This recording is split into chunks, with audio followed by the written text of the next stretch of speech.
Chapter 1. The Ghost in the Machine. Elena Sofia Moretti exists in the spaces between things, between the leather-bound ledgers and the men who never read them, between the glass towers of downtown Chicago and the penthouse suites where decisions are made in whispers. She is 26 years old and virtually invisible, a fact that suits her father perfectly. The Moretti Corporation occupies 3 floors of the Sears Tower Annex, a monument to old money masquerading as new legitimacy. But the real work happens in the audit vault, a windowless basement level where the fluorescent lights hum their sterile song and the air smells of recycled atmosphere and erasure. Elena has spent the last 4 years in this vault, her fingers moving across keyboards with the precision of a surgeon, her eyes catching inconsistencies that other auditors miss. She catches them because she is trained to see the rot, the way numbers lie, the way transfers bleed into offshore accounts, the way a man can build an empire on borrowed money and blood that isn't his own. Her father, Riccardo Moretti, calls her his greatest asset.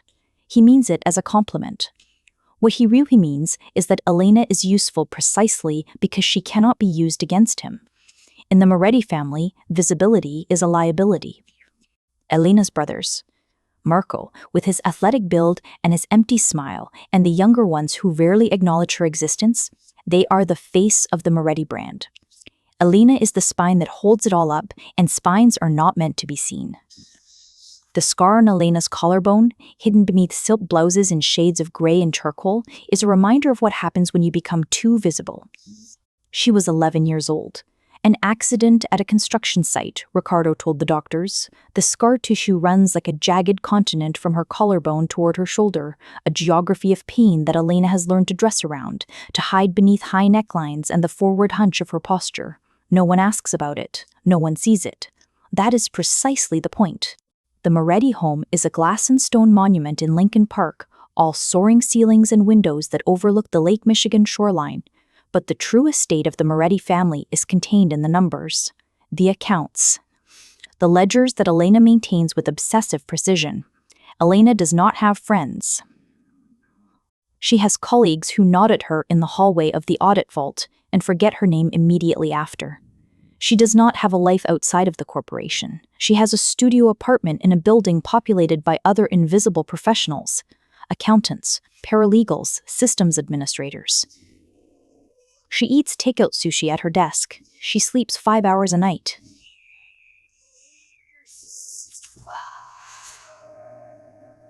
She is efficient, reliable, and utterly alone. This is not a tragedy to Elena. This is survival. The law of entropy governs her worldview. Everything eventually breaks or is stolen. Trust is a luxury item. Love is a transaction. The only safety lies in making yourself so small, so useful, so utterly indispensable, and yet utterly expendable, that no one bothers to look at you closely enough to realize you are suffocating. Then, on a Tuesday morning in October, everything changes. Elena's fingers moved across the keyboard with a familiar rhythm, the fluorescent lights of the audit vault flickering to life around her. The hum of the server racks filled the silence as she opened the routine quarterly audit for the Moretti Construction Division, a file she had cross-referenced countless times before. But as her eyes scanned the numbers, something felt off. Not obviously wrong, not the kind of error that would trigger an automated compliance alert, but a subtle discrepancy that only Elena's trained eye would catch. A transfer of $8.7 million to a shell company in the Cayman Islands, the routing code masked behind layers of legitimate accounts. The timing coincided with a construction project that had been completed 6 months ahead of schedule. Elena's breath caught in her throat, her hands stilling on the keyboard as she ran the trace again, double-checking the data. The pattern was undeniable. These were not accounting errors. These were payments to someone, for something. Swallowing hard, Elena did what she had always done. She documented everything, creating a separate, encrypted file with a password only she knew. Let August 1998, the year of the accident, the year her visibility had become dangerous. But this time, she did not report her findings. She did not tell anyone. Instead, she sat in the humming silence of the vault, understanding for the first time that her invisibility, the very thing that had once been her protection, had now become a liability, not for her father, but for herself. The weight of this realization settled heavily on her shoulders, and Elena felt a familiar sense of dread creeping up her spine. She had spent years perfecting the art of being unseen, of making herself so small and so useful that no one bothered to look too closely. But now it seemed that very strategy had backfired, leaving her exposed and vulnerable in ways she had never imagined. Closing her eyes, Elena tried to steady her racing thoughts. She had always prided herself on her analytical mind, her ability to see the patterns that others missed. But now, that very skill had become a double-edged sword, thrusting her into a world she had always sought to avoid. A world of secrets, of lies, of the kind of power that could make a person disappear without a trace. Slowly, Elena opened her eyes, her gaze settling on the flickering lights and the endless rows of server racks. She knew that she could no longer afford to be invisible, that the time had come to step out of the shadows and confront the truth, no matter the cost. But the thought of doing so filled her with a deep, visceral fear, a fear that she had spent years burying beneath layers of control and detachment. Taking a deep breath, Elena steeled herself for the challenges that lay ahead. She knew that the path forward would be treacherous, that she would have to navigate a world of power and corruption that she had always sought to avoid. But for the first time, she also felt a glimmer of something else, a sense of purpose, a determination to uncover the truth and reclaim her own agency, no matter the consequences.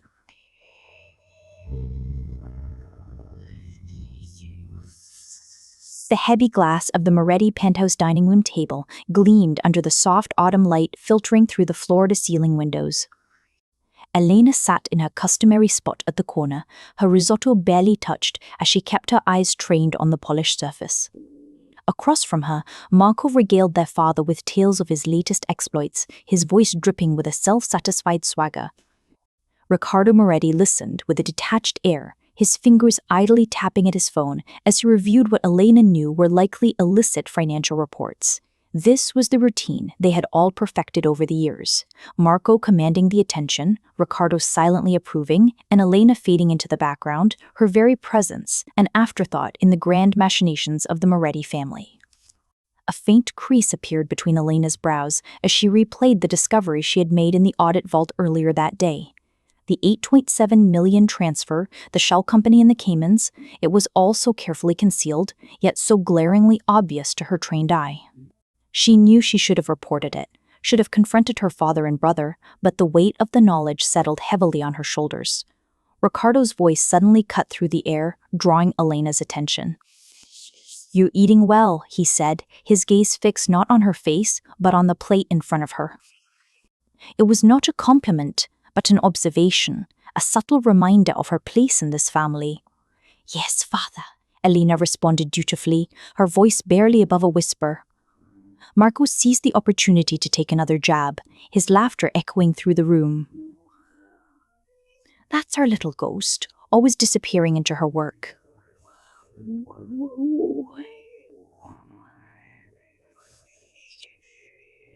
Probably counting every grain of rice, just like she counts every penny in the family ledgers.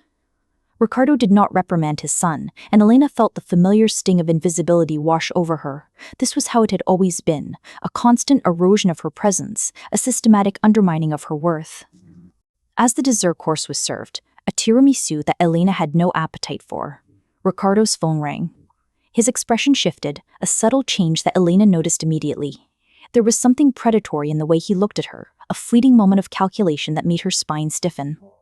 Excusing himself from the table, Riccardo stepped away, speaking in rapid Italian into the receiver. When he returned, his gaze lingered on Elena for just a few seconds longer than usual before he returned to his wine, the moment passing as quickly as it had come. Unable to stomach the tension any longer, Elena rose from the table, citing fatigue as her excuse.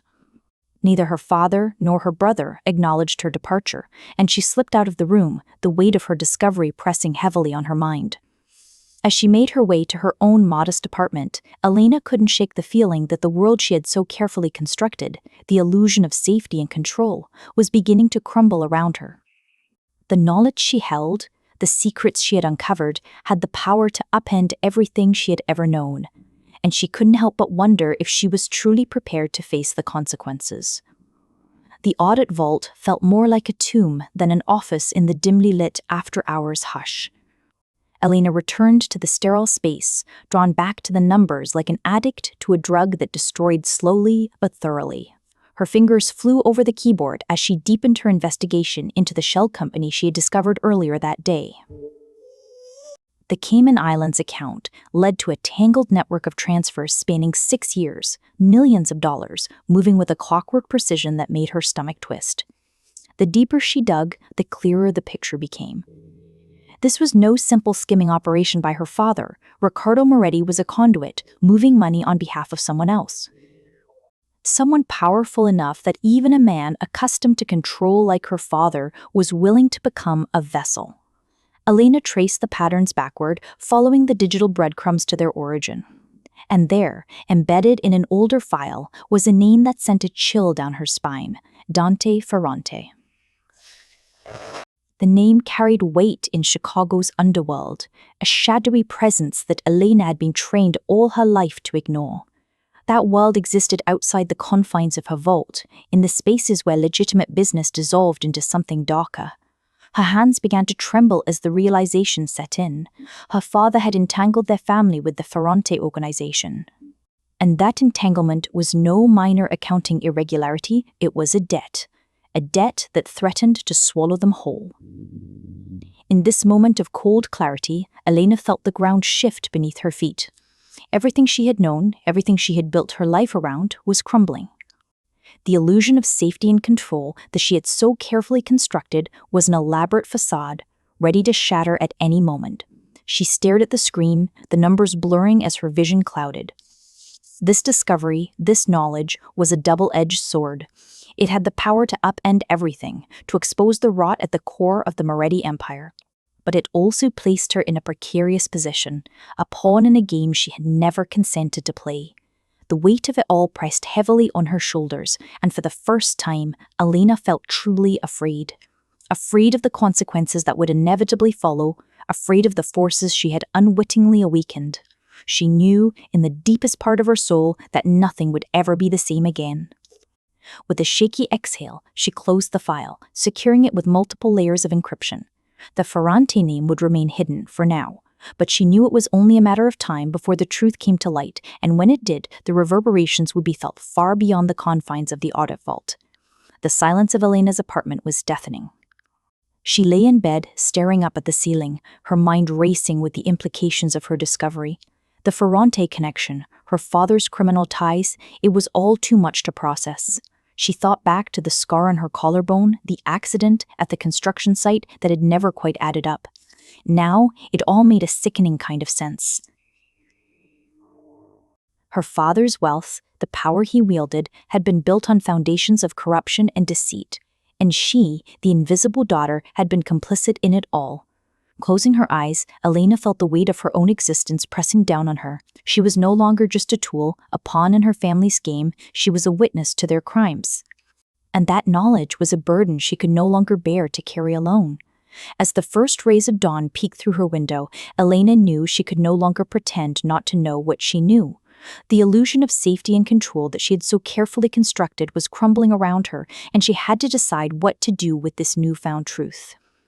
She thought about the encrypted file, the digital breadcrumbs that led straight to the Ferrante family. The power they wielded, the danger they represented, was palpable. But Elena also knew that she couldn't simply ignore what she had uncovered. To do so would be to betray her own sense of justice, her own moral compass. Sitting up in bed, Elena ran a hand through her hair, her mind racing. She had always been the invisible one, the one who kept the family's secrets, the one who maintained the facade of respectability. But now, that facade was beginning to crack, and she had to decide whether to let it shatter or to try and hold it together. As the sun rose over Lake Michigan, Elena made a decision. She would not simply bury this information, not this time. She would use it, leverage it, to protect herself and, perhaps, to bring down the very system that had kept her in the shadows for so long. It would be a dangerous gamble, she knew. The Ferrante family was not one to be trifled with, and her father's involvement with them only compounded the risk. But Elena was tired of being a pawn, tired of being used and discarded. She was ready to take control of her own destiny, even if it meant stepping into the light and facing the consequences. With a renewed sense of purpose, Elena rose from her bed, her eyes hardening with determination. She knew that the road ahead would be treacherous, but she was no longer willing to hide in the shadows. It was time to confront the truth, no matter the cost. The morning sun streamed through the towering windows of Riccardo Moretti's office, casting an unflattering glare across the room's opulent trappings. Elena stood before her father's desk, her heart pounding in her chest as she faced the two men who would determine her fate. Riccardo Moretti, her father, spoke in a measured tone. "Elena, you've been offered an extraordinary opportunity." He gestured to the man seated in the leather chair, a stranger with the bearing of someone accustomed to violence. "This is Tommaso Ferrante. The Ferrante family requires an internal auditor, someone with your particular skill set, someone discreet. Someone who understands the value of silence." Elena felt a chill run down her spine as Tommaso's cold gaze appraised her. She knew the Ferrante name, knew the power and danger that came with it. And now, it seemed, she was to become a part of that world. "This is not a negotiation," Riccardo continued, his voice devoid of emotion. "This is an investment in the family's security."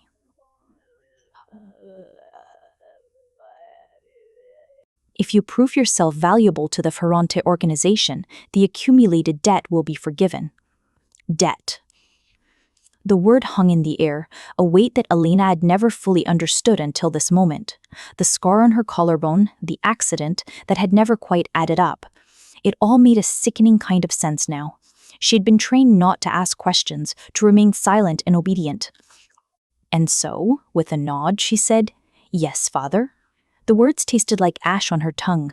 Tommaso's lips curled into what might have been a smile, but it held no warmth, only the predatory calculation of a man who knew he held all the power. "Excellent," Riccardo said, his gaze fixed on Elena. "You are to leave immediately. Tommaso will escort you to the Ferrante estate. You are to tell no one and bring only minimal belongings." Elena's mind raced, the implications of this sudden turn of events overwhelming her. She had been invisible, a ghost in the machine of her family's empire, but now she had been seen, quantified, and sold to the highest bidder.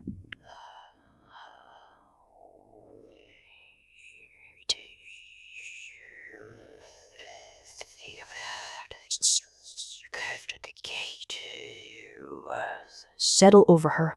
She had uncovered the truth, the dark secrets that lay at the heart of her family's wealth, and now she was being thrust into the very heart of the beast. The Ferrante family, with their reputation for ruthlessness and violence, would not be easily manipulated. Yet even as fear gripped her, Elena felt a spark of defiance ignite within her. She had spent her life in the shadows, complicit in her family's crimes, but no more. This was her chance to take control, to use the knowledge she had uncovered to protect herself, even if it meant facing the consequences. With a deep breath, Elena followed Tommaso out of the office, her mind already whirring with a plan. She may have been sold to the Ferrante family, but she would not go quietly. This was her chance to step out of the shadows and into the light, to confront the truth and forge her own destiny, no matter the cost. The warm, humid air of the Ferrante Glass Conservatory enveloped Elena as Tommaso led her through the towering iron and glass structure. The exotic flora that surrounded them seemed to loom over her, a silent witness to the precarious position she now found herself in. Dante Ferrante stood amidst the carefully tended plants, his dark eyes appraising her with a detached intensity. There was no warmth in his gaze, only the calculating focus of a man accustomed to reading people's every tell. "Thank you, Tommaso," Dante said, his voice low and measured. "I'll take it from here." Tommaso nodded and left without a word, leaving Elena alone with the man who now held her fate in his hands. Dante turned to face her, his movements graceful and predatory. "Your father has made a rather interesting calculation, Miss Moretti," he said, his words cutting through the thick silence. "He believes you will be more useful to me than the money he owes." Elena felt her heart racing, the implications of his words sinking in. Her father had sold her, traded her away like a commodity, all to settle a debt. The realization was a punch to the gut, shattering the fragile illusion of her family's wealth and power. "He's not a victim, you know," Dante continued, his gaze unwavering. "Riccardo Moretti has been laundering money for my organization for the past 6 years. It was a profitable arrangement until the accounting became too complicated." Elena's mind raced, processing this new information. Her father, the pillar of the community, was not the man she had thought him to be. He was a collaborator, a willing participant in the criminal activities of the Ferrante family. "And now he's made you the payment to settle his debt," Dante said, his tone devoid of emotion. "But I'm offering you a choice, Miss Moretti. You can leave, go back to your life of invisibility, or you can stay." The weight of his words hung in the air, and Elena felt the familiar sense of panic rising within her. To stay would mean embracing the darkness that had enveloped her family, to become a part of the Ferrante organization. But to leave would mean returning to the shadows, to a life where her value was measured only by her silence and obedience. Dante's gaze never wavered, and Elena realized in that moment that he truly saw her in a way no one else ever had. "I want the truth, Miss Moretti," he said, "always the truth, starting with whether you are willing to stay, not as a prisoner or a pawn, but as someone who might eventually become indispensable." The choice was hers, a realization that both terrified and exhilarated her. For the first time in her life, she had the power to determine her own fate, to step out of the shadows and into the light, even if that light came with a heavy price.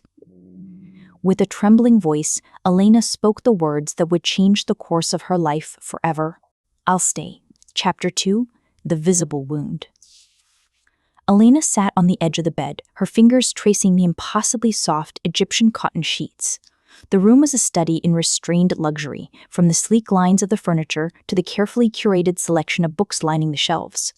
It was a cage, to be sure, but one designed with exquisite taste. As she looked around, Elena couldn't help but feel a strange sense of dissonance. This was not the life she had known, the world of quiet desperation and invisible drudgery that had defined her existence. Yet, in a twisted way, it was a kind of freedom, a freedom from the suffocating expectations and betrayals of her own family. She thought back to the events of the day, replaying them with the clinical precision of an auditor. The discovery of the money laundering, the revelation of her father's collusion with the Ferrante organization, Dante's stark offer. It was all a dizzying cascade of revelations that had shattered the fragile illusion of her life. Yet, in the midst of it all, she had made a choice. A choice to stay, to confront the darkness that had enveloped her family, to use the knowledge she had uncovered as a weapon against those who had sought to control her. As the first hints of dawn began to creep across the horizon, Elena stood and approached the window. The Ferrante estate stretched out before her, a sprawling testament to the family's power and influence. Somewhere in the shadows, she knew, were the guards and surveillance systems that would keep her contained, a gilded prisoner in this luxurious cage. But she was no longer invisible, no longer a mere pawn in the games of others. She had taken a step into the light, and with it came a sense of purpose and determination that she had never known before. Dante Ferrante had offered her a choice, and she had chosen to stay. It was a decision that would undoubtedly come with a heavy price, but in that moment, it felt like the only path forward. She would use her skills, her knowledge, her very presence to dismantle the corrupt system that had ensnared her family and, in the process, forge a new identity for herself. One that was not defined by the shadows, but by the light. As the sun rose over Lake Michigan, Elena felt a sense of resolve settle over her.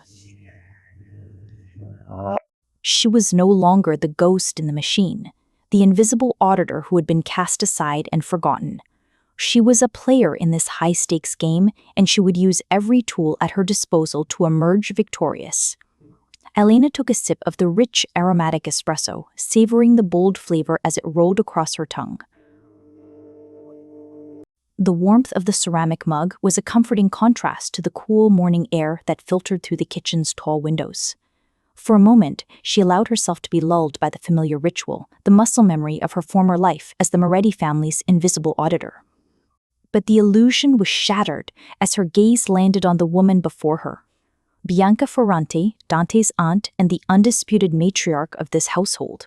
Her piercing eyes held a weight of authority that Elena had only ever encountered in the boardrooms of her father's company, a gaze that seemed to strip away any pretense or evasion. Bianca wasted no time in launching into a barrage of questions, her words as precise and uncompromising as a prosecutor's interrogation.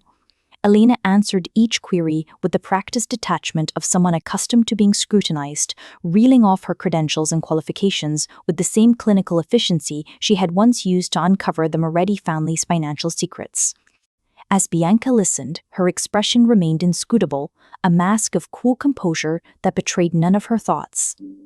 When the questioning finally concluded, she delivered a series of instructions that left no room for negotiation.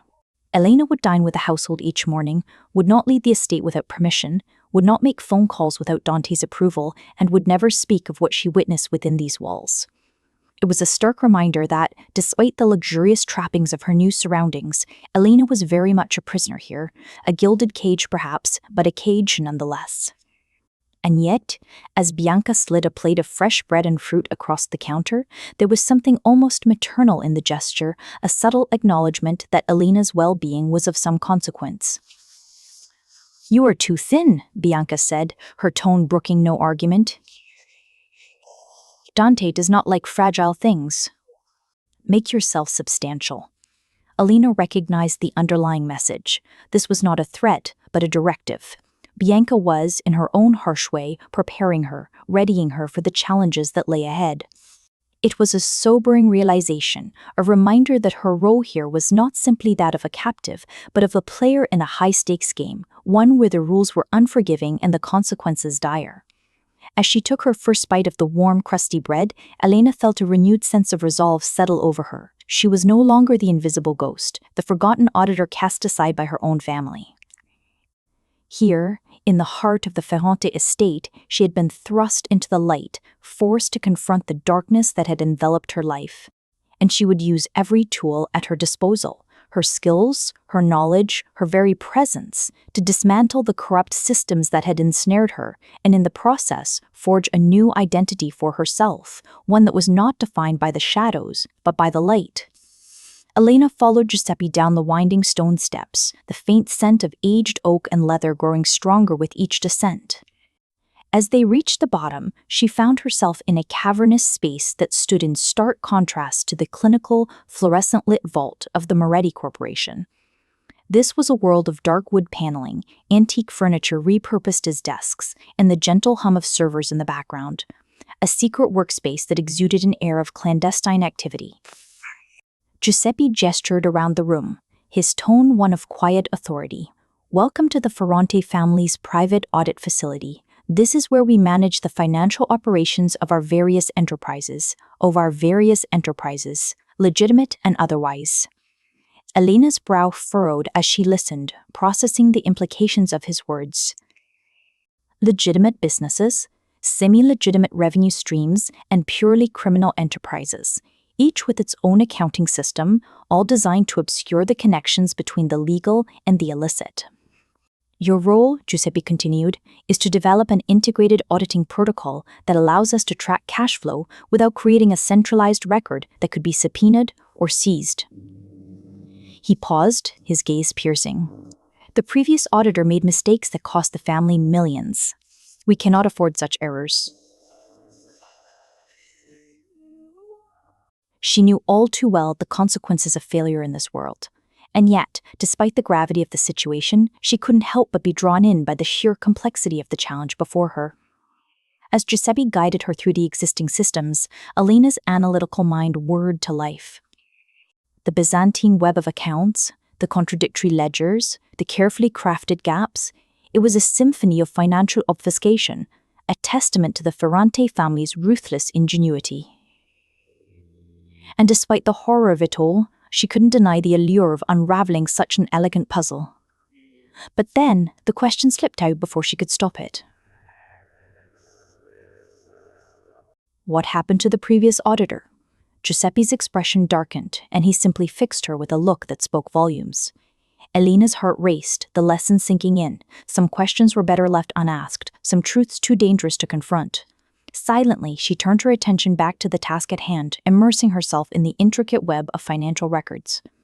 As the hours ticked by, her disgust and fascination warred within her. This was auditing at its apex, not the detection of crime, but the perfection of its concealment. It was a realization that chilled her to the core, even as her mind raced with the challenge of it all. By the time evening fell, Elena had begun to formulate her preliminary recommendations, her fingers flying across the keyboard as she pieced together a system that would satisfy the Ferrantes' need for secrecy while still maintaining a semblance of order. She knew that in doing so, she was inextricably tying her own fate to this criminal empire. And yet, in that moment, she couldn't help but feel a sense of grim determination. For if she was to be trapped in this gilded cage, she would use every tool at her disposal to dismantle it from the inside. The grand dining hall of the Ferrante estate was a study in contrasts. The heavy mahogany table and ornate crystal chandeliers spoke of old-world opulence, while the predatory gazes of the men seated around it hinted at a latent violence lurking beneath the surface. As Elena entered the room, she felt the weight of their scrutiny settle upon her like a physical force. This was no casual dinner party, but a summons to the inner sanctum of the Ferrante organization, and the unease that had been simmering within her since her arrival threatened to boil over.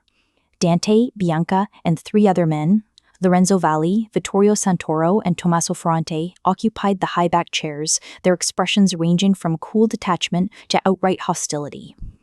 It was Lorenzo Valli, a capo with a broken nose and an aggressive energy, who struck first. "So, what's a corporate accountant doing in the inner chambers of the Ferrante family?" he asked, his tone dripping with disdain. Elena felt the weight of his gaze, the unspoken accusation that she was an intruder, a weakness in Dante's leadership. She steeled her nerves, drawing on the composure that had served her so well in the Moretti Corporation's audit vault. Dante's response was measured, factual.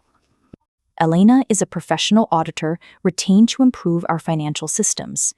The words were simple, offering no opening for further challenge, but Elena could sense the underlying message. This was not a guest or a pawn, but someone whose opinion mattered. He made pointed observations to Tommaso about her fragile constitution and unusual status, each comment designed to undermine her place at the table. But Dante refused to rise to the bait, instead turning to Elena and asking her detailed questions about her preliminary audit findings.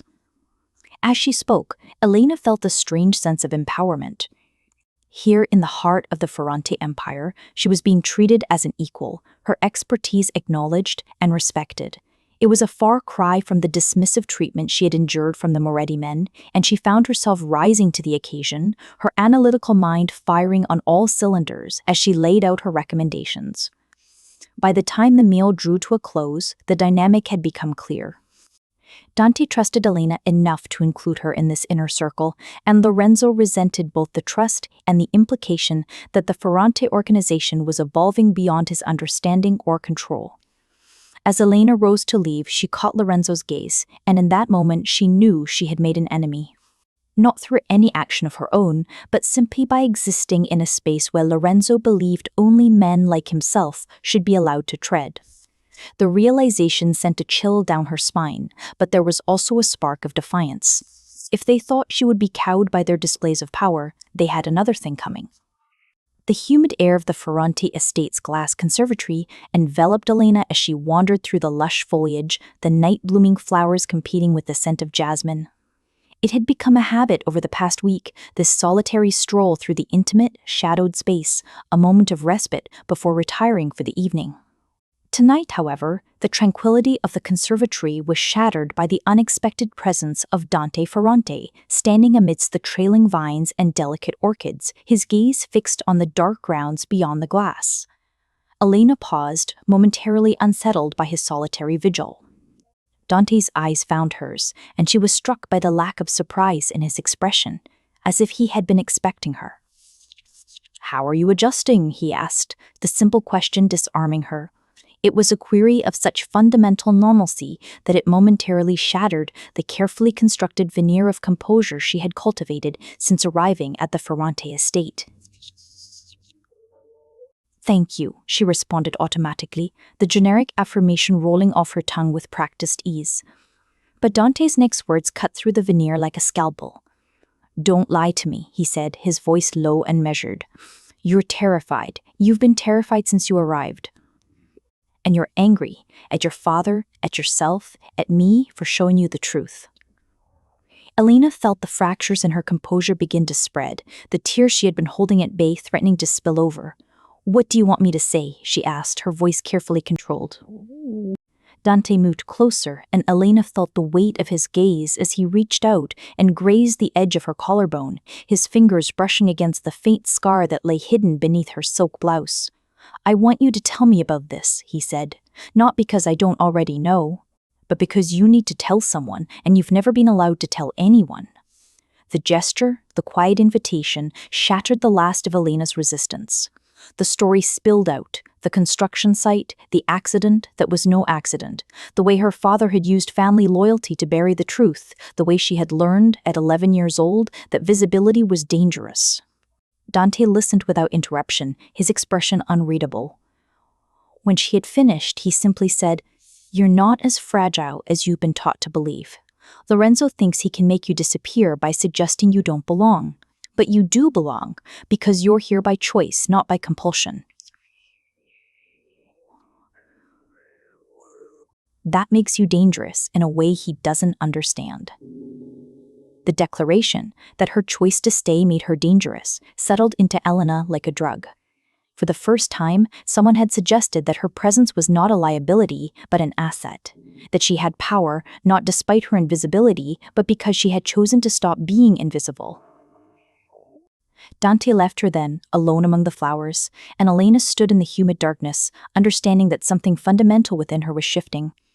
The world she had known, where she was a ghost, a pawn to be traded, was crumbling, and in its place, a new reality was taking shape, one where she held the power, where she was seen, and where she could no longer be ignored. The Ferrante estate's private audit vault had become a sanctuary of sorts for Elena over the past 2 weeks. The once chaotic space had been transformed by her meticulous touch, the papers and ledgers organized with a precision that bordered on the obsessive. Multiple monitors displayed the intricate web of the Ferrante organization's financial systems, a complex dance of legitimate and illegitimate revenue streams that Elena had painstakingly mapped out. Her days were a blur of long hours and relentless work, but for the first time in her life, the work felt purposeful.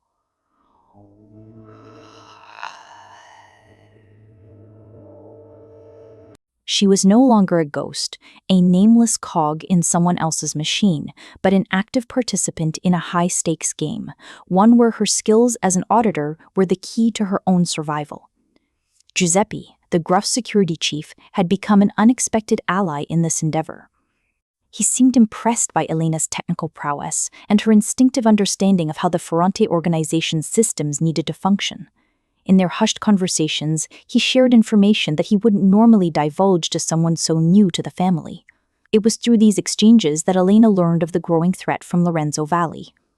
The underboss had been subtly undermining Dante's authority, whispering to the other capos that the Don was losing focus, that the new emphasis on financial systems over traditional enforcement was making the family soft.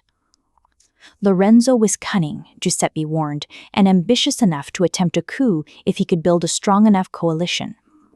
And he viewed Elena as the symbol of everything he opposed in Dante's leadership. The realization sent a chill down Elena's spine. Her visibility, the very thing that had once made her so vulnerable, had now made her a target. She understood, with a clarity that was both thrilling and terrifying, that her position in the audit vault was not safe. That the work she was doing, the system she was crafting to conceal the Ferrante organization's crimes, could be the very thing that made her a liability in Lorenzo's eyes. Yet, even as the weight of this knowledge settled upon her, Elena felt a surge of defiance. She was no longer a pawn to be traded, a ghost to be erased. She had chosen this path, chosen to stay and fight, and she would be damned if she let Lorenzo or anyone else take that choice away from her. With renewed determination, she turned her attention back to the screens, her fingers flying across the keyboards as she refined her encryption protocols and built-in digital dead ends that would lead any would-be investigators down carefully constructed false trails. The work was complex, beautiful, and it was hers. For the first time in her life, Elena felt a sense of ownership, not just over the system she was creating, but over her own destiny. And she would be damned if she was going to let anyone take that away from her. The Blackstone Grand Ballroom was a cathedral of opulence, all black marble and gold leaf ceilings that glittered under the prismatic light of towering crystal chandeliers. It was a space that demanded performance, where the line between legitimate power and criminal influence blurred to near invisibility. As Dante Ferrante escorted Elena through the throngs of Chicago's elite, she felt a familiar prickling of anxiety. Every eye seemed to be upon her, judging, assessing. She fought the urge to shrink back into the shadows, to become the ghost she had been for so long. Instead, she kept her spine straight, her gaze steady, projecting a confidence she did not entirely feel. Dante introduced her as a financial consultant, his tone casual, his eyes sharp and watchful.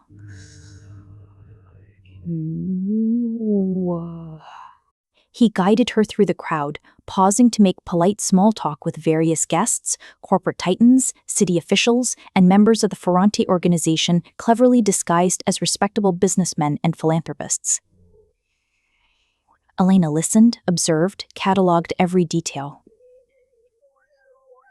The way power moved through the room, the subtle shifts in body language, the veiled threats and alliances hidden beneath the veneer of civility. It was a dance she had studied her entire life, but never been invited to participate in. As the evening wore on, her discomfort only grew. The dress Dante had insisted she wear, a simple black silk gown that flowed around her like a second skin, made her feel exposed, vulnerable. She clung to the edges of the room, to the shadows between the towering pillars, desperate to disappear. And then, in a recessed corner of the ballroom, she saw them, her father, Riccardo Moretti, in conversation with Lorenzo Valli. The tension in their body language was palpable, their words too low for her to hear. But she knew, with the clarity of someone trained to see what others missed, that they were discussing her. She turned to Dante, her heart pounding. "They're talking about me," she murmured, the words barely audible over the soft susurrus of the crowd. Dante's expression did not change, but something in his energy shifted, sharpening to a laser-like focus. "What do you think they're saying?" he asked, his voice low and measured. Elena's throat felt suddenly dry. I don't know. But it can't be good," she realized with a sinking feeling that her presence here was not simply a liability for Lorenzo Valli. It was a potential tool that both he and her father might use against Dante. Dante's gaze swept the room, cataloging every detail. "Wait here," he said, his voice brooking no argument. And then he was gone, disappearing into the crowd, leaving Elena alone in the conservatory adjacent to the ballroom. She stood there, alone and exposed, acutely aware of the weight of 1,000 eyes upon her. The world she had entered was far more complex, far more dangerous than she had ever imagined. And she knew, with a certainty that sent a chill down her spine, that she was now a pawn in a game she barely understood. The council chamber was a space of absolute authority, its dark wood paneling and high-backed leather chairs radiating an aura of consequence. As Elena stepped into the room, the weight of a dozen pairs of eyes bore down upon her, each gaze a silent judgment. Dante, Bianca, Giuseppe, Tommaso, and 5 other senior Ferrante members were seated around the long table, their expressions unreadable. At the far end, Lorenzo Valli stood, his posture radiating a predatory confidence. "Elena Moretti," he began, his voice cutting through the tense silence. "We've uncovered evidence that you are not who you claim to be." He gestured to the documents spread out before him. "Your sudden arrival, your unique position in the audit vault, and your continued contact with your father, Riccardo Moretti, it all points to the fact that you are a plant, placed here by the Morettis to monitor our operations." Elena's throat constricted as she listened to Lorenzo's carefully constructed narrative. The evidence was circumstantial, but the implication was clear. Her presence in this room, her very visibility, had made her an easy target for Lorenzo's ambitions. Dante remained silent, his gaze shifting between Elena and Lorenzo, his expression inscrutable. The tension in the room was suffocating, and Elena knew that her only hope was to stand her ground, to claim the authority that had been thrust upon her. Finally, Dante rose from his seat, his presence commanding the attention of the entire council. "Elena Moretti is not a mole," he declared, his voice firm and unwavering. "I have known her history since before she arrived at the estate, and I have personally verified her background and her motivations." Elena felt a surge of relief, but Dante's next words caught her off guard. "Elena is not here because her father sent her. Elena is here because I asked her to come. I have been in conversation with Riccardo Moretti for 6 months regarding the rearrangement of certain financial agreements. Elena's presence in our organization was part of that arrangement. It was a lie, and Elena knew it. But the way Dante delivered it, with such absolute confidence, left no room for doubt." The council accepted his words as truth, and Elena realized that this was a moment of transformation, a chance to step out of the shadows and claim her own authority. Dante turned to her, his gaze steady. "I need you to tell them what you found in your preliminary audit of our financial systems." Elena rose, her heart pounding, and began to speak. She described, in precise technical detail, the vulnerabilities she had uncovered and the systems she'd designed to address them. As she spoke, the room fell silent, the council members listening with rapt attention. When she finished, the silence was not one of fear or doubt, but of respect. Elena had presented information of such technical sophistication and strategic value that her presence in the room was no longer questionable. Dante sat back down and looked directly at Lorenzo. "Elena is not a liability. She is the most important asset we have acquired in 5 years. If you continue to suggest otherwise, I will consider it an act of disloyalty to the family. Am I understood?" Lorenzo's jaw tightened, but he nodded. He had lost this battle, but Elena knew that the war was far from over. As the council dispersed, Dante caught Elena's hand for a brief moment. "Thank you for not flinching," he said, his voice low. That took courage. In that moment, Elena realized that something fundamental had shifted in her relationship with Dante and the Ferrante organization. She was no longer a pawn, but an equal, a partner in a game that was far more complex and dangerous than she had ever imagined. In the weeks following the council interrogation, Elena's newfound status within the Ferrante organization opened doors that had previously been sealed shut. Dante arranged for her to be introduced to the city's elite social circles as a financial consultant and advisor to the family, granting her access to the rarefied world of Chicago's high society. Attending a whirlwind of private clubs, charity galas, corporate events, and art gallery openings, Elena immersed herself in this world of performance and predation. While the other guests engaged in polite conversation and jockeyed for position, Elena remained in the periphery, quietly observing the intricate web of connections and hidden allegiances.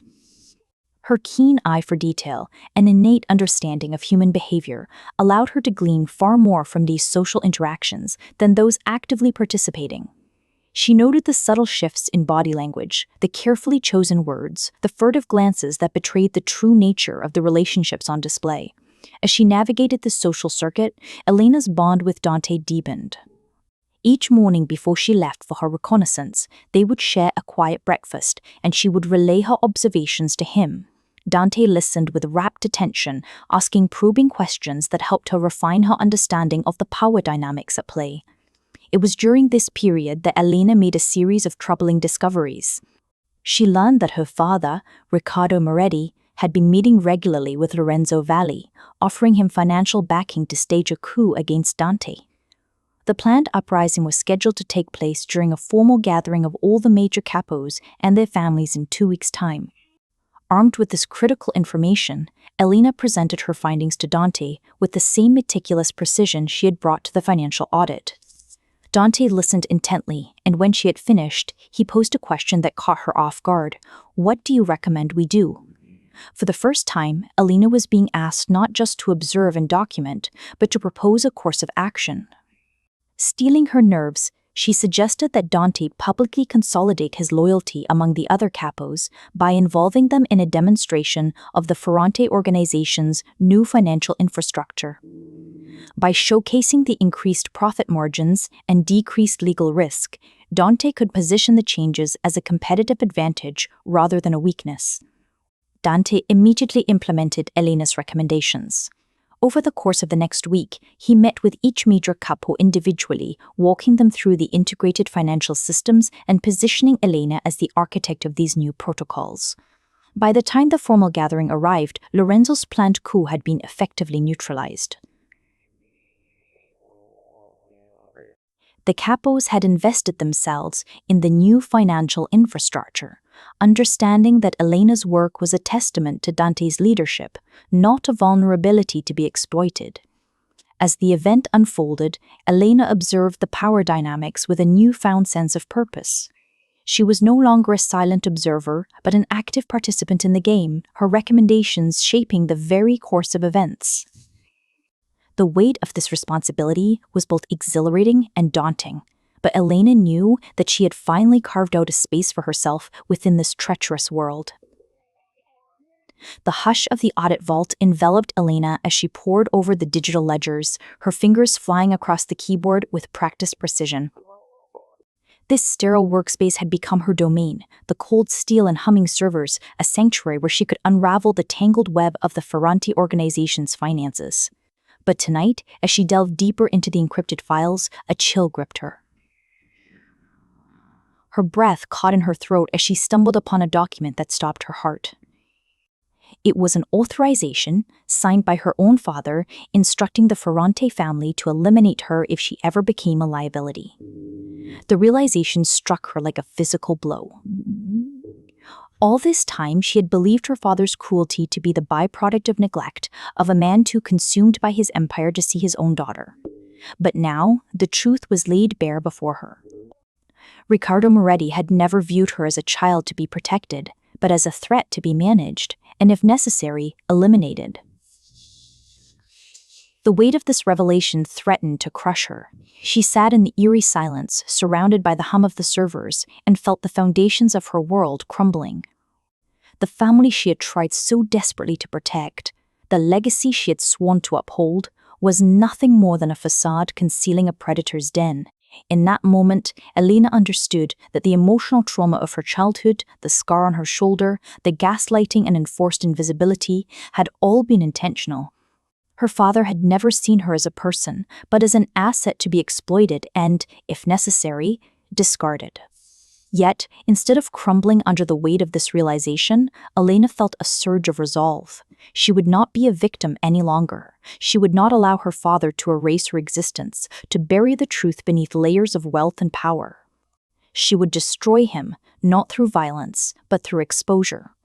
Methodically, Elena began to gather the evidence, tracing the financial pathways that connected her father to the Ferrante organization, compiling the documentation that would bring down the Moretti Corporation. She would collapse the very legacy her father had sought to protect, erasing his family's name the way he had tried to erase her. Hours passed, and Elena remained immersed in her work, the screens casting a ghostly glow over her features. It was in this moment that Dante Ferrante entered the vault, his presence commanding the space. He did not need to ask what had transpired. The stillness in Elena's demeanor spoke volumes. Silently, he took a seat beside her, his unwavering gaze a silent offer of support. When Elena finally spoke, her voice was steady, devoid of the emotional turmoil that had threatened to consume her. "My father," she began, "authorized my disposal if I became a liability. He never saw me as a daughter, Dante. I was always a threat to be managed, a pawn in his games." Dante listened, his expression unreadable, and then he spoke the words that would set the stage for their ultimate confrontation. "Then we destroy him. Not as your father. As a criminal. As a threat to the organization. There is no difference." The audit vault hummed with a renewed sense of purpose as Elena, Dante, and the Ferrante inner circle convened for a series of intense planning sessions. Gone were the days of Elena's passive submission. This was a woman in command, her sharp intellect and forensic precision driving the strategy to dismantle the Moretti Empire. Over the course of the next 2 weeks, Elena compiled a comprehensive digital dossier, meticulously documenting every financial irregularity, every illicit transaction, and every twisted thread that connected the Moretti Corporation to the Ferrante organization's criminal enterprises. This was no mere audit, it was a surgical strike crafted with the care of a master craftsman. Dante, in turn, orchestrated the delicate choreography required to ensure the evidence reached the right hands at the precise moment. He leveraged his extensive network of contacts, carefully positioning federal investigators who were beyond the reach of the Moretti family's political influence. The plan was a masterful blend of digital warfare and old-world power plays, a testament to the Ferrante family's mastery of the shadows. Bianca, ever the pragmatist, worked tirelessly to shore up the Ferrante organization's position, quietly moving assets and establishing ironclad alibis. She knew that when the Moretti Corporation crumbled, the Ferrante family would need to emerge as legitimate business people, untainted by the fallout. Tommaso, with Lorenzo Valli's grudging cooperation, ensured that the elder capos of the Ferrante family accepted the plan. Lorenzo, his coup attempt abandoned, recognized the strategic value of eliminating a rival power structure even if he still harbored a deep-seated dislike for Elena.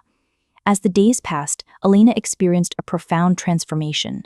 No longer was she a mere pawn, reacting to the machinations of others. She was now a driving force, a strategist whose keen intellect and unwavering resolve had earned her a place at the table. She was no longer a guest in the Ferrante household. She had become a pillar, an integral part of the foundation that supported the family's interests. Bianca, observing this metamorphosis, remarked to Dante that Elena had truly found her place. "She is no longer a ghost, Dante," the matriarch said, her gaze filled with a hint of pride. "She has become a force to be reckoned with, a true partner in this endeavor." Dante nodded, his own expression softening as he watched Elena work, her fingers flying across the keyboard with a precision that bordered on the divine. In her, he saw a kindred spirit, a woman who had been forged in the crucible of adversity and emerged stronger, more resolute than ever before. Together, they would bring the Moretti dynasty crashing down, and in the aftermath, they would build something new, a partnership built on mutual respect and a shared vision for the future. The glass conservatory was bathed in a hazy, twilight glow, the fragrance of orchids and jasmine hanging heavy in the air. Elena stood amidst the verdant foliage, her gaze fixed on the horizon where the sun was slowly sinking behind the Chicago skyline. This space had become a sanctuary for her, a respite from the machinations that swirled around her. It was here, in this oasis of calm, that she had first begun to shed the mantle of invisibility that had shrouded her for so long. The sound of footsteps drew her attention, and she turned to see Dante Ferrante emerge from the shadows. Gone were the impeccable suits and the aura of controlled violence that usually surrounded him. Tonight, he was dressed in casual attire, his posture relaxed, his expression almost vulnerable. "Tomorrow, your family's empire falls," he said, his voice low and measured. Elena nodded, a weight lifting from her shoulders. "I feel relieved," she admitted, her words carrying a conviction that surprised even her. "Vindicated. Free, in a way I never thought possible." Dante stepped closer, his dark eyes searching her face. "You could have run," he said. "You could have found safety somewhere else. Instead, you chose to burn everything down. I need you to understand that you did that. Not me, not the Ferrante family, you." The realization washed over her like a wave, the truth of his words resonating deep within her. This was not a victory orchestrated by others, but a triumph of her own making. She had taken control of her life, her destiny, and in doing so had become the architect of her own transformation. Dante's hand found hers, and he led her to a secluded corner of the conservatory where a single, pristine white orchid stood in full bloom. "I planted this orchid 5 years ago," he said, his gaze fixed on the delicate petals. "I thought it would never bloom, but it did. It just took time and the right conditions." Elena understood the unspoken message in his words, that he believed in her capacity to flourish, even in a space designed to contain her. She had been the orchid, hidden away, waiting for the right moment to emerge and claim her rightful place in the world. In that moment, the weight of her past fell away, and she felt a sense of purpose and clarity that she had never known before. Tomorrow, the Moretti dynasty would crumble, and in its wake she would rise, no longer a ghost, but a force to be reckoned with. As the last rays of the sun dipped below the horizon, Elena turned to Dante, her eyes alight with a newfound determination. "I'm ready," she said, her voice steady and sure. "Let's finish this." Chapter 3: The Reclamation. The morning dawned crisp and clear over the Chicago skyline, the city still shrouded in the hazy glow of dawn. But in the heart of the financial district, a storm was about to break. At precisely 6:47 a.m., a convoy of black SUVs pulled up to the towering headquarters of the Moretti Corporation. Federal agents, their faces set in grim determination, spilled out of the vehicles and surged into the building. The choreography of their movements was that of a well-rehearsed plan, each agent playing their part with the precision of a military operation. Within the hour, the building was in lockdown, its occupants frozen in a mix of confusion and fear as the agents executed their search warrants. Riccardo Moretti, the patriarch of the Moretti dynasty, was arrested at his Lincoln Park estate, his face betraying a rare moment of panic as the agents moved in. Elena watched the unfolding events from the study of the Ferrante estate, her expression inscrutable. She had known this moment was coming, had meticulously planned and orchestrated every detail. And yet, as she witnessed her father's arrest, a strange sense of emptiness washed over her. The Moretti Corporation's financial records were seized, the offshore accounts frozen, the money laundering schemes lay bare for all to see. The news coverage was relentless, the Moretti name now synonymous with the very corruption and criminality that had once been hidden behind its veneer of respectability. Marco Moretti, Elena's brother, was also arrested, his benefit from the laundered funds making him criminally complicit. The once proud Moretti family was now reduced to pariahs, their legacy tarnished beyond repair. Dante Ferrante watched the unfolding drama from the privacy of his study, his gaze fixed on the television screen. When the federal agents arrived to apprehend Riccardo Moretti, he turned to Elena and simply nodded, acknowledging the success of their carefully orchestrated plan.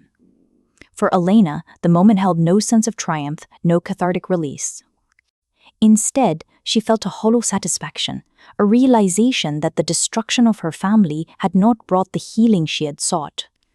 The rage, the hurt, the desperate desire for validation from a father who had never seen her, all of it had been replaced by a profound emptiness.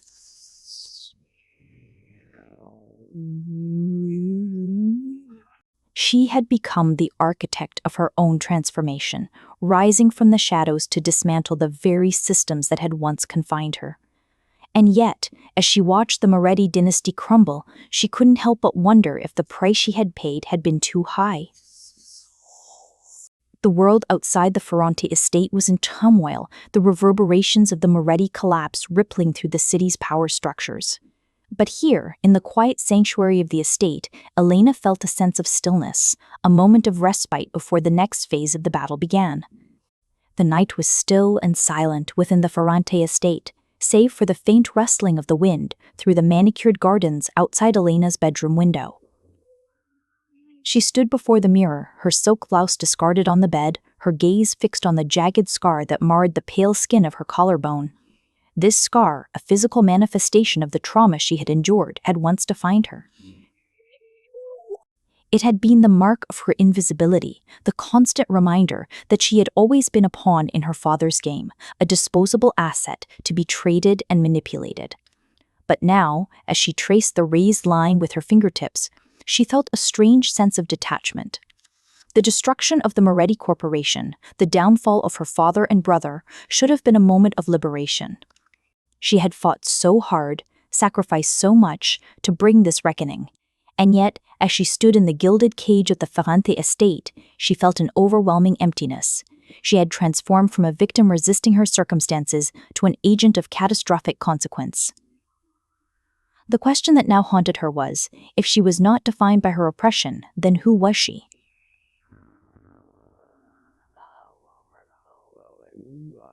The narrative framework that had given her existence meaning had been shattered, and she found herself adrift, unsure of her purpose. Elena sank down onto the edge of the bed, her fingers tracing the scar with a detached curiosity. This mark, once a symbol of her weakness, no longer held the power to define her. She had reclaimed her agency, her voice, her very existence. And yet, in doing so, she had lost the very thing that had given her life direction. She considered, for the first time since arriving at the Ferranti estate, simply leaving. Dante would let her go, she knew. He would provide her with a new identity, resources to disappear into a normal life somewhere far from Chicago, far from the blood and shadow that now defined her world. But the thought of leaving brought no relief. Elena realized that she did not want to go back to the life of quiet invisibility she had inhabited before. She did not want to disappear. She wanted to belong somewhere. And the only place that had made space for her belonging was here, in this criminal organization, with a man who saw her completely. As the night wore on, Elena sat in absolute stillness, her mind racing with the implications of her choices. She could go backward, back to the false safety and familiar erasure of her past. Or she could go forward, into a life with Dante that was dangerous and uncertain, but fundamentally honest. The decision weighed heavily on her, a burden that threatened to crush her. She had come so far, fought so hard, only to find herself at a crossroads, unsure of the path that lay ahead. But as the first glimmers of dawn began to creep over the horizon, Elena knew that she could no longer remain in the stillness. It was time to make her choice, to step forward into the unknown and embrace the future that awaited her. The first golden rays of dawn were just beginning to filter through the tall windows of Dante Ferranti's private study, casting a warm glow over the dark wood and leather furnishings. Dante sat in his favorite chair, a worn volume open in his hands, though his eyes were unfocused, his mind clearly elsewhere. The soft creak of the door drew his attention, and he looked up to see Elena standing in the threshold, her expression one of quiet contemplation. Dante watched as she silently crossed the room and settled into the chair across from him, her gaze meeting his with a vulnerability he had not seen from her before. "I don't know who I am anymore," she said, her voice barely above a whisper.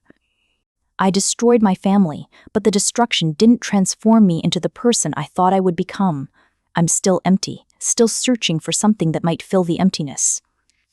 Dante set aside his book, leaning forward to rest his elbows on his knees as he studied her. "You're looking for a place to belong," he said, his deep voice rumbling with a quiet intensity. "You think belonging requires a script, a narrative, a predetermined role, but belonging is not about script, it's about choice." He paused, his gaze never leaving hers. "Every morning, I wake up and choose to be the head of this family. Every morning, you could choose to be here or not. When you choose to stay, when you choose it consciously, not because you're trapped, but because you want to, that choice is what creates belonging." Dante reached across the space between them, his fingers closing gently around Elena's hand. "I'm not asking you to stay because the organization needs you," he said, his thumb tracing the delicate bones of her wrist. "I'm asking you to stay because I need you. Because the life I've built is tolerable at best when I experience it alone, but becomes something approaching meaningful when I experience it with you." Elena's breath caught in her throat as she stared back at him, the weight of his words settling over her like a mantle. This was the moment, she realized, where she must choose. Not between safety and danger, not between invisibility and visibility, but between the false autonomy of isolation and the real autonomy of choosing to be with someone. True power, Dante suggested, was not the power to stand alone. It was the power to choose connection and remain sovereign in that choice. "Yes," she said, the word falling from her lips with a quiet conviction. "I'll stay, not as a prisoner, not as an asset, as a partner." As a partner. Dante's lips curved in a faint smile, and he gave her hand a gentle squeeze. "Then welcome home, Elena," he murmured, his eyes holding hers with a depth of emotion that took her breath away. In that moment, Elena knew that she had found the belonging she had been searching for all along. It was not a script or a narrative, but a choice to stand beside this man, to face the unknown together, and to forge a future that was entirely their own.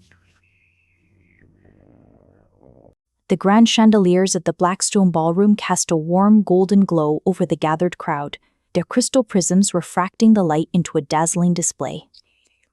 Dante Ferrante stood at the center of the room, his imposing presence commanding the attention of the city's elite corporate titans, political figures, and criminal capos alike. This was his domain, his kingdom, and tonight he was celebrating its consolidation in the wake of the Moretti dynasty's collapse. Elena moved through the crowd with a newfound confidence, her step sure and her gaze unwavering. Gone was the timid, invisible woman who had once been ushered through these halls. In her place was a woman who walked with purpose, who met the curious and calculating stares of those around her without flinching. The black silk gown she wore was the same as the one she had worn on her first visit, but the woman inside it was transformed. As she wove through the throng of guests, Elena couldn't help but marvel at the display of wealth and power that surrounded her. The vintage wines, the impeccable service, the gleaming showcases of the Ferrante organization's legitimate business interests. It was a clear message that the family's influence had only grown stronger in the aftermath of the Moretti downfall. This was not a place for the meek or the powerless. It was a stage for those who had clawed their way to the top. Toward the end of the evening, Elena felt a familiar prickle on the back of her neck. Turning, she found herself face to face with Riccardo Moretti, his once imposing presence now diminished by the weight of his recent defeat. He approached her, his eyes narrowed with a mixture of desperation and fury. "Elena," he hissed, his voice low and urgent. "What have you done? You've been seduced by these criminals, blinded by their false promises of power. You need to come back to me, to the family. Together, we can salvage what's left of the Moretti Empire." Elena listened to his words with a detached calm, her expression revealing nothing of the turmoil that had once consumed her. "You taught me to see what others miss," she said, her voice steady and unwavering. "You taught me to make myself invisible so that I could observe without being observed. And then you tried to kill me because I became too visible to control. You were never my father. You were my antagonist, and I have made my choice about who I belong to now."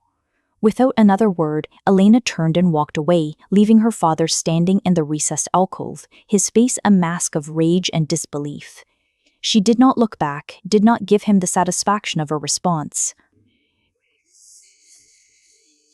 She had chosen her path, and it was one that led her away from the Moretti legacy and toward a future that she had forged for herself. As she emerged from the alcove, Elena's gaze found Dante's, and in that moment, she knew that she had made the right choice. He stood there, watching her with an expression of complete recognition, as if he had been waiting for her all along. Together, they left the ballroom, passing through the grand entrance and out into the Chicago night, leaving the world that had once tried to contain them behind. The soft, golden light of dawn filtered through the glass walls of the Ferrante Estates Conservatory, casting a warm glow over the manicured grounds beyond. Elena stood beside Dante, her gaze focused on the financial reports they had been meticulously reviewing throughout the early morning hours. The Moretti Corporation had been dismantled, its legacy of corruption and deceit lay bare for the world to see. Riccardo Moretti was now facing the full weight of the law, his crimes against his own family exposed. And Elena, once the invisible pawn in his twisted machinations, had emerged as a powerful force within the Ferrante organization, her skills as an auditor and strategist proving invaluable. Yet, as Dante glanced over at her, he could see that the triumph they had achieved was not what weighed most heavily on her mind.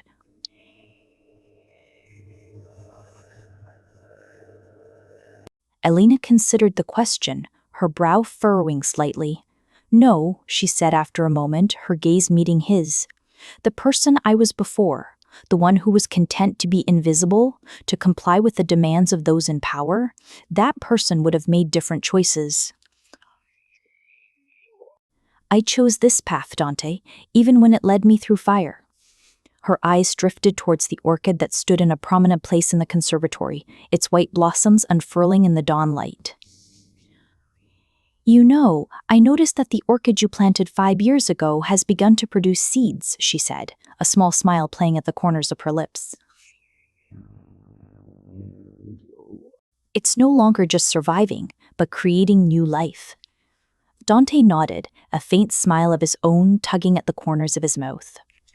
Perhaps that is a metaphor, he said, his gaze softening as he looked at her. You have spent too long being audited by men in positions of power. Now, perhaps, you can simply exist without constantly translating your existence into metaphor. Alina's smile widened, and Dante felt a surge of something akin to pride at the sight of it. This was no learned expression, no mask she had donned to appease those around her. This was a genuine smile, born of her own emotions, her own sense of self.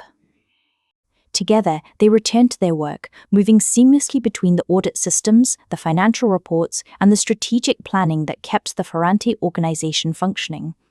Dante remained the Don, the final authority, but in this moment they were equals, not in position, but in recognition, in visibility, in the mutual acknowledgement that they saw each other completely and chose each other anyway.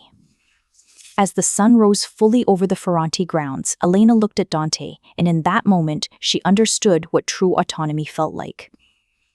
It was not the absence of constraint, but the freedom to choose her own constraint, the freedom to belong to someone while remaining sovereign in her belonging.